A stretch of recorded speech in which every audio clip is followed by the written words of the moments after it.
ladies and gentlemen, this is Carmine Sabio for Explain America, and Jeanine Pirro has put her stamp on the office of U.S. Attorney in a major way. Before we get started, please make sure you like, comment, share, and subscribe. Those little things really help us out, and they help our channel continue to grow. Jeanine Pirro is a tough-as-nails prosecutor, always has been. And I'm not surprised by what she's done here. The other day, a horrible, horrible tragedy occurred. A man-made tragedy when somebody assassinated two young people working for the Israeli embassy. They did this in the name of Gaza and Palestine, they say. And it's ironic because the two young people whose lives they ended were at an event about getting aid to the people of Gaza. Now, it wouldn't have been okay no matter who they did it to, but it's mind-baffling. I don't know if this person didn't know what the event was about. Obviously, they're a lunatic, and they're evil. So Jeanine Pirro, when they unveiled charges against this monster yesterday, Jeanine Pirro was unequivocal that the death penalty is not off the table. Capital punishment is not off the table for this horrible monster. And I think, it's something I struggle with as a Christian, capital punishment. I'm not going to lie. I was in favor of it my whole life. I struggle with it now. But the human side of me is very hard not to want capital punishment in this case. It's tough.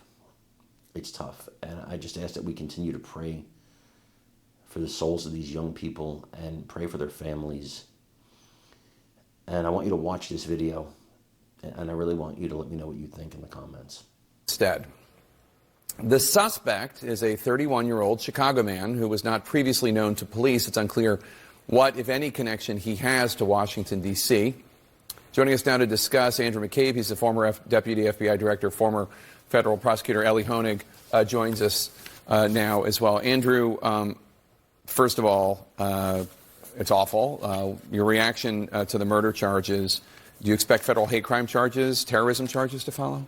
The prosecutors have a lot of different options here, and hate crimes particularly, it can be a very tough crime to charge. You need really significant evidence of motive and intent, and it appears that we have it here, but it's the kind of charge that you probably can expect the prosecutors to take a little time, spend a little time reviewing the evidence that they've collected. They are referring to it as an act of anti-Semitic violence, and they are referring to it as terrorism. That doesn't necessarily mean, though, that they'll charge it as a hate crime or they'll charge it as terrorism. That's right. That decision comes down to reviewing the massive amount of information that they're currently collecting, in the words of the U.S. Attorney. So we know they've executed search warrants on electronics devices. They're doing interviews of family members, co-workers, associates, people like that. They're going to look at all of his writings. There are some writings that they believe may be attributable to him, but they're trying to confirm that.